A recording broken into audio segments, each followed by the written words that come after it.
Hello and welcome. My name is Catherine Walters, and I'm the host of the Joyful You Telesummit. I'm an intuitive healer and joy coach, and in my business, Guided Change, I help people who are stressed and overwhelmed feel a sense of happiness and joy. And I have been so honored and blessed to be able to bring to you this series of 22. Nope, it's actually special today because this is the 23rd interview and this is a bonus. And we have a very special guest to wrap up our series. Because all of these experts have brought to you their experience, their talents, their tools and techniques that really help themselves and all the people that they work with to experience more joy and happiness. Now today you are in for a treat because we have with us Dr. Fred Simkovsky. And Doc Fred, as he's often called, is the founder and owner of the LifeCareerBusinessCoach.com and the Visions of Success talk radio show. Fabulous show. He's a certified master life and career coach, organizational development learning consultant, a speech mastery trainer with over 45 years experience. Hard to believe that, but it's true. And in multidisciplinary environments, both nationally and internationally. So we're in for a treat.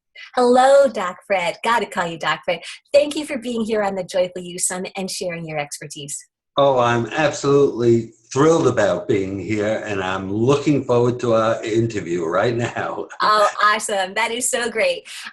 So tell us, I'm curious, and you have, and I'm sure the viewers are, I ask this on almost all of the interviews, but what has motivated you or to refer to happiness as the serendipity of happiness, the serendipity of joy? Where did that come from? Well, it came from the fact that through my coaching of all my clients, the first thing they come when they sit down with me, and the first thing they say is, "What are you going to do for me?" And I say, wait a minute, that's not the way it works. You're going to do for yourself because you have it all within you. And the problem that you're having is not the fact that you don't know what you're doing or want to do.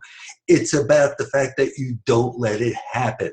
That's what the serendipity is about. It's about letting life happen. Of course, you got to be in control of the happen, but it's a matter of letting go. Definitely, it really is, because we are somewhat in control, but we're not totally in control because things do happen outside of us that are absolutely like the weather, even, or a car accident that that maybe holds us up from getting somewhere where we need to go. But that doesn't mean that those things have to make us feel miserable or throw off our day. I remember when I used to live in Pennsylvania many years ago, a dark, rainy, snowy day, like days and days of those, and I would get miserable. And I would really get into a depression. But and part of it was like the sad disorder, but still it's finding a way to stay in that joy. So you said to let life happen. Oh, absolutely. I mean, let me give you my best example, okay? And anybody who knows me knows this story, all right? I was the freshman year in Hunter College in Manhattan, okay? I'm from originally Brooklyn, New York. And I was between classes, and I was sitting in the student lounge studying. And it was a very busy day in the student lounge. I mean, there was no seats. And this young lady with her girlfriend comes in, stands next to me. By the way, she's from Brooklyn also. And she looks down at me and says, "If you were a gentleman, you would get up and give me your seat." And I looked up at her.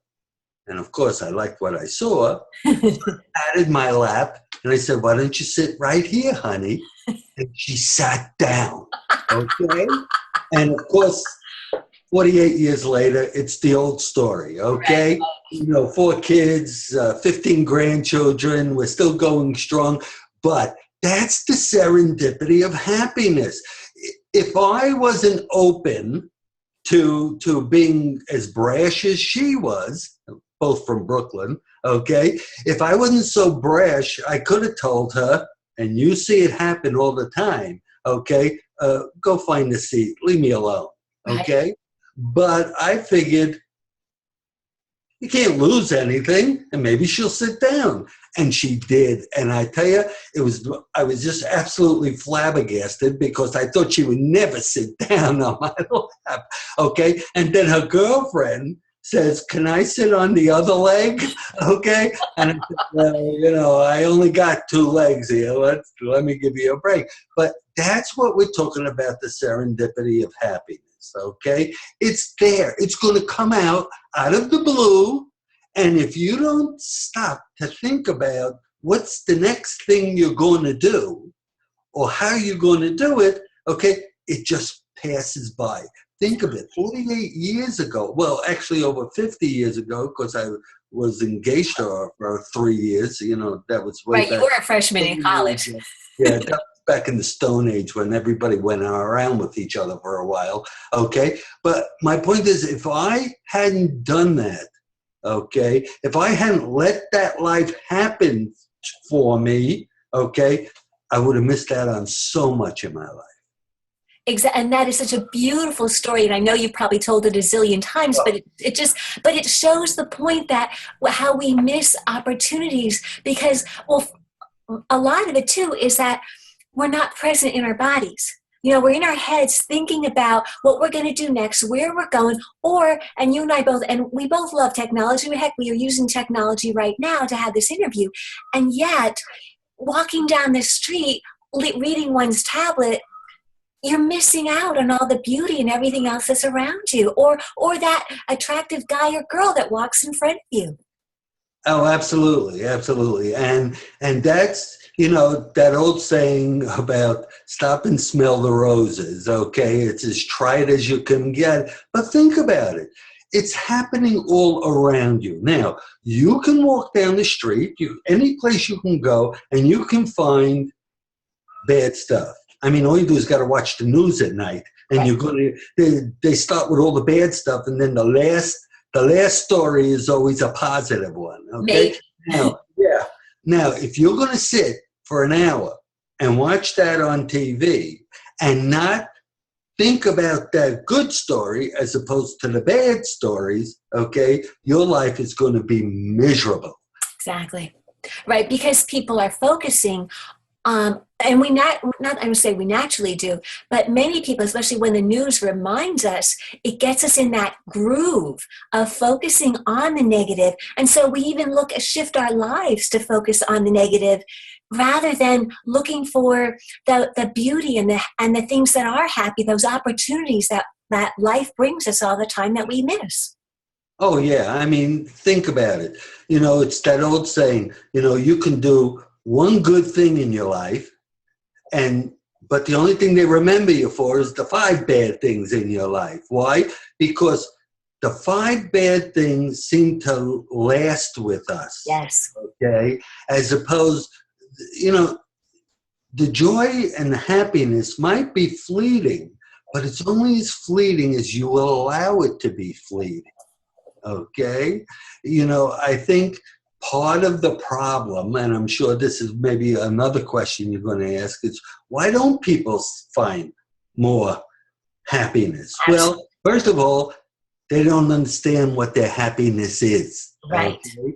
The biggest thing I do as a coach is the first thing I always say after we get through the first thing I say is, I don't want to hear anything more negative if you're going to work with me. I don't care what happened in your life up until now. I don't care how bad it is. Okay, today is a new day, and we're going to find all the happiness, joy that you need. The thing you have to do, and this is number one, what is happiness to you? Okay, and people don't really figure that out. What do they figure out? Well, I got to have a big car. I have to have a bigger house. I have to have a lot of money. I have to. Okay? So after you get through with that whole list of have-tos, the next question is, what are you actually going to do? And then it becomes so complicated. Okay? 2 people that were on my show, okay, I just need to do a shout out to them. It's Rita Zapak and Barbara Golden. Now, these two people are happiness experts like yourself, okay? And the one thing they always tell their people is it's about simplifying your life. Yes, Okay? absolutely. We make our lives so complicated that when happiness is staring us in the face or kicking us in the butt, okay, we don't recognize it. Why? Because we're so hung up on what's going on inside of us. And the biggest thing about finding happiness is starting to find out what's happening around you, not inside of you, okay? Because, let me give you another example, all right? I was a computer operations manager on a night shift for, I won't tell you how many years, okay? And I would come out of my office, and one night I was in a bad mood. And one night I came out of my office and I had my hands on my hips. And after a while, I saw everybody on the floor running, not walking, running. And I'm saying to myself, gee, is there something wrong? And then the next night I came out and I was in a better mood. So I didn't have my hands on my hips. And everybody was happy and everybody was taking their time and everything was going great. So I asked one of the supervisors, I said, what happened between yesterday and today? And he said, well, Fred, you walked out of your office with your hands on your hip and everybody thought you were angry.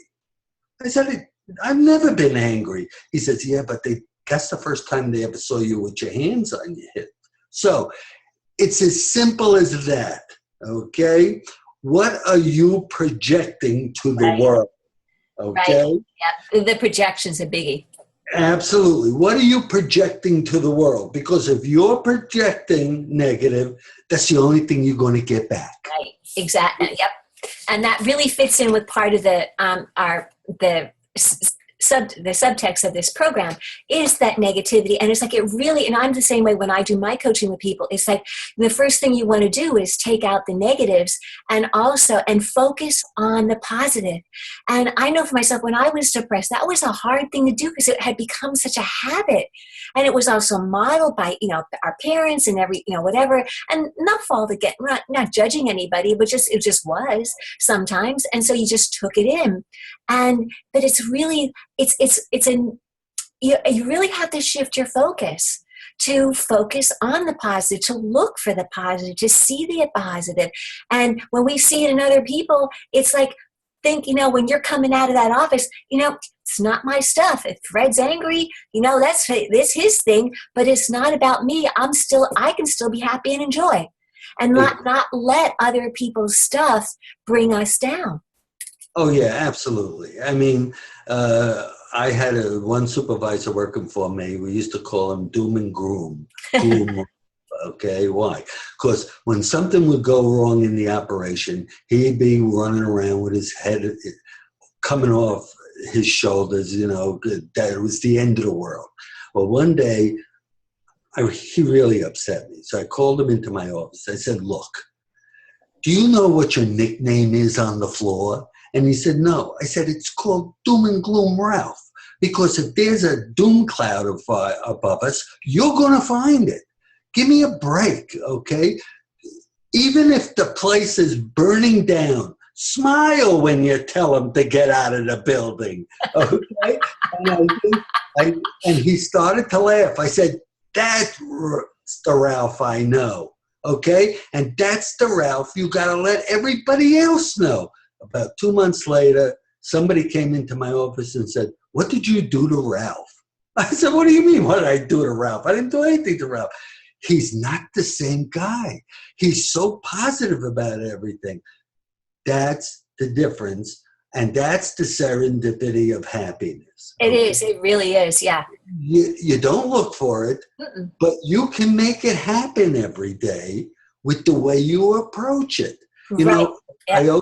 I always said to everybody that I used to coach and I used to manage, if they were having a bad day, I would always tell them, look, everybody has a bad day, but I've never heard and I've never met in all my years anybody who woke up in the morning and said, how can I screw up the world today?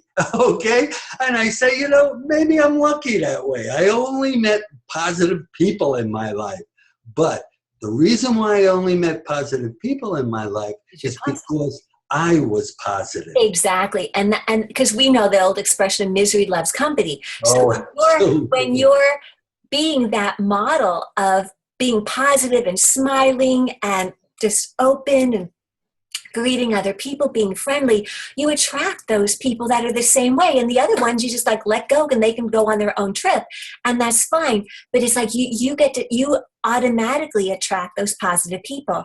So it's noticing that. And I think very much it's to me, it's a choice. You choose to be happy. You choose to see the joy. You choose to look for it rather than just staying in the same old pattern. Oh, absolutely. It's the old adage, another old saw, shows you how old I am. Okay. But, you got to be the kind of person when you get a flat tire on the car, what do you say? You don't say, oh, God, I got a flat tire. What you say is, well, at least the other three are not flat. Okay. Now, that might be really Pollyanna, but, all kinds of things happen in your life. Not all of them are good. I mean, in 48 years I've been married, my wife and I have had some really tough times. Okay, we all have that. But you got to get past it. And how do you get past it? You find the good in everything. There's always good in everything. That's true. I mean, one of the things that I've learned is there's always a gift. There's always a gift, whether it's a lesson to be learned, or I mean, I always look at it in two different ways. One is there's a gift in the experience and that tough thing. The other thing, when it's maybe hard to handle, I'll just say to the divine, to the universe, make me laugh. Help me laugh at this. I can remember I had I was a car accident on the Richmond-San Rafael Bridge here in Northern California, and I was plowed into, right? And I said exactly that. Okay, universe, knowing I would have to go through all the insurance stuff and blah blah. And I said, okay, make me laugh. And immediately a thought came. Well, you've been trying to get rid of the bumper stickers on your rear bumper anyway. They're going to be gone now. And as soon as I saw that, because there's no bumper sticker remover, and I cracked up. And that was just like that was not only, it made me laugh, but it was also a lesson. That was the gift in that experience as well. Because I've had that, it's like automatically, what's funny? How can I laugh at this? And as soon as you bring humor, you're happy and you're back in humor and happiness and joy. Oh, absolutely. Absolutely. I mean, there's so many things that go wrong in our lives, okay? Not necessarily because we had anything to do with it. Oh. But, the one thing I always said to the people who worked with me for many, many years when I was a manager and a supervisor and a vice president, the one thing I would say when something went wrong, I would never say, who did it? I would never say, why did it happen? I would always say, look, this is what happened. This is what we wanted to happen. How are we going to make it that way in the future? Okay. And it was half the amount of time to resolve whatever the problem was. And nobody was pointing fingers at each other. And everybody came out of it saying, wow, that wasn't so bad at all. That's the point. Okay. That's the point. If you're going to look at everything that it's a tragedy, then guess what? Your life's going to be a tragedy. Right. And people, I'm sure we both deal, we see a lot of people, even family and friends, let's face it, we don't have to talk about clients, where there's a lot of drama in lives. Oh, yes. We create drama to keep it exciting or something. I'm not quite sure. And it's just like, it's such a waste of energy, because instead you can, like you just said, with the, when something happened, with your work situation, you don't focus on the drama. You don't keep giving that energy. It's kind of like continuing to put fuel on a fire. Yeah. You want to let that go, and then go and say, okay, I love that. This is what we wanted to happen. This is, what we expected, what we wanted to happen. Now, how can we make that happen? So you immediately go into problem solving mode. Oh, absolutely. Okay. And that's totally positive. Okay. And that's the way you're positive in life. All right. Okay. Because, you know, my wife has had at least one operation. I've had at least one operation, okay? And after over all of that, we didn't turn around and say, oh my God, why did it happen to me? It's like, it's got nothing to do with why it happened to you. It happened. Let's move on. Exactly. And right. And so many of us, we stay, so many people stay stuck in the why. Yes. Even when a catastrophe happens, I mean, like 9/11 or whatever, why did that happen? Or why did God make it happen? All that. And that doesn't serve anybody because we're never going to know why. Exactly. I'll give you another example. I got a million of them. Okay? I'll give you another example. On Father's Day of 2012, okay, I went unconscious, was brought to the ICU in a hospital, and for the next 3 weeks, I was in an induced coma, almost died, okay? And the week after I finally got out, after a whole month of being in the hospital and almost dying, I was still hallucinating from the stuff that they gave me. Sure. And heads were going back and forth for people I was seeing. I was seeing all kinds of weird stuff. And one night, I was in the living room over a hassock, and all I did was say is, my God, I don't know why I'm here, why it happened, but do me a favor.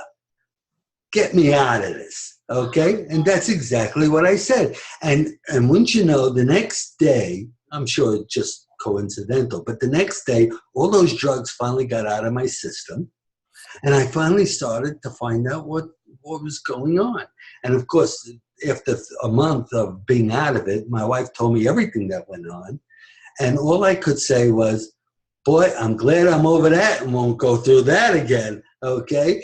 And the one thing about that whole thing is, and this is really the point of the story, the one thing about that whole story is, which is a true story, I literally found out about hundreds and hundreds of people all over the world who were praying for me because they knew who I was. Now, did it help? I have no idea. I mean, if God said, Fred, there's something for you, you better, we don't want you right now, that's fine with me, okay? But when I was convalescing for the next 3 months, because after a while, when I came out, I couldn't even walk without a walker. Okay, but as I got stronger and stronger, the next thing I said to me is, what am I going to do now? You notice what I said? What am I going to do now? I didn't say, why did it happen to me? No. Why am I going through this? I said, what am I going to do now? Now, I happen to have started my talk show on the network I was at. They held my spot, if you will, for the 3 months that I was sick. And what I said was, you know what? I have so much I want to give to the world that I am going to do that show. I'm going to retire, semi-retire, okay, out of doing everything else that I do. And I'm just going to do this show for the joy of helping people. So I came out with my motto, which is, everybody wants to make a difference in this world and know they matter. Yep. Okay? And from then on, okay, it's been 4 years I got my show. I've got over 60 guests, people like yourself, okay, happiness expert, you name it, from all walks of life, okay? And when all the things that they have in common is one thing. It's about the serendipity of happiness. Every one of them tell me how they fell over their happiness. No, they didn't go out searching for it. No, they didn't go dig in the ground for it. No, they didn't go try to buy it. Every one of them tells me the same story at the end of the show is like, well, it just happened, and I've never been so happy in my life. Now, if that's not serendipity, I don't know what is. Right, but it's that openness to it. Yes. It's that willingness to just, hey, bring it on. I'm here, bring it on, universe or whatever, whoever is whatever, it doesn't matter. But just I'm attracted to, I'm positive. And so happiness, when we feel good about ourselves, then we automatically attract that happiness and that joy. We're in a higher vibration. We feel better, and so we attract that. Whereas when we feel, like angry or depressed or down or whatever it is, miserable, we're going to attract that. So your whole piece of being this happiness, and I love how you immediately, that's what's you're a beautiful example of, Fred, is that you don't even go to that other way of thinking. You don't go to the negative whatsoever. It's there, but you don't focus on it. You immediately instead go to what can I do now? Exactly. And that's so key. Because living in the past doesn't help anybody. Nope. Okay? And whether I kind of, at one point in my life, in these past 4 years, okay, I kind of come to the conclusion that I pretty much am living a charmed life, okay? I could be a bum right now for all I know, all right? But the reason why, if I'm successful at all, it's because it was never about me. Right. Okay. And this is the other point that's so important when we talk about why people can't find happiness or have it happen to them. It's because it's not about me. Mm-mm. It's about you. It's about everybody else. And it's about the people around you. All the people I know, and maybe, again, maybe I'm just lucky, but the people I know, they're successful because it's not about them. Mm-mm. It's always about the other person. It's always about the other group. It's always about the other set of people that I interact with. And that if there's nothing else people get from this talk is it's about the world. It's about what you contribute to the world. And when you start contributing to the world, then guess what? People are going to know that you matter, and you're going to know you matter. Right. And that's what it's about. Right. And it is, and people are longing for that connection. And part of like the basic needs that we have is to contribute. We want to make a difference. People are always wondering about what's my purpose, and it's basically what gives you joy and what do you want to share with everybody else? How do you want to support other people? And it's that giving out that brings joy. I mean, yeah, we still have to, take care of our needs and, eat and sleep and take good care of ourselves. But when we give to others, it really does make a huge difference. Well, Dr. Fred, we could go on and on and on. I know we could. And I'd love to have you come back. But I know you have a free gift for folks. So why don't you tell us what that's about? Okay. The free gift is simple. Okay. Anybody in the audience, they know they want to be happy. Well, all you have to do is send me an email. My name, Fred Simkovsky @yahoo.com. I'll spell my name because no one can even say it, never mind spell it. It's Fred, F-R-E-D, all one word, S-I-M as in Mary, K-O-V as in Victor, S-K-Y as in you, @yahoo.com. And the subject, I want my gift. And what's my gift? I am offering anybody out there 30 minutes, free 30 minutes to be on my talk show, Visions of Success. And I want you to be able to share how you're making a difference in this world so you know you matter. Now, why is it a free gift? Because a lot of people, okay, who come on this show, they wind up paying me about $75 or something like that, okay? And I'm giving this to you for free. Again, Fred Simkovsky @yahoo.com. And if you can't remember that, go to lifecareerbusinesscoach.com, my website, go to contacts, and even at the contact page, there's a link there that you can set up a conversation and we'll talk and get to know each other. But don't let this free gift go away from you because it's your chance to let the world know who you are. And that is a huge gift, and it's a lot of, I mean, I hope people really take you up on that, Doc Fred, because it's important to because it makes a difference. When that's one way, like we said, of contributing, of sharing, what have been people's personal struggles, or and then how they've overcome them, become successful in just handling their lives in and making other people happy. So it's beautiful. So thank you for doing that. I know I was blessed to be a guest on your show, and it was such fun. I mean, like today, we could have gone on and on longer than 30 minutes, and easily, but it was just a joy. So I thank you for that.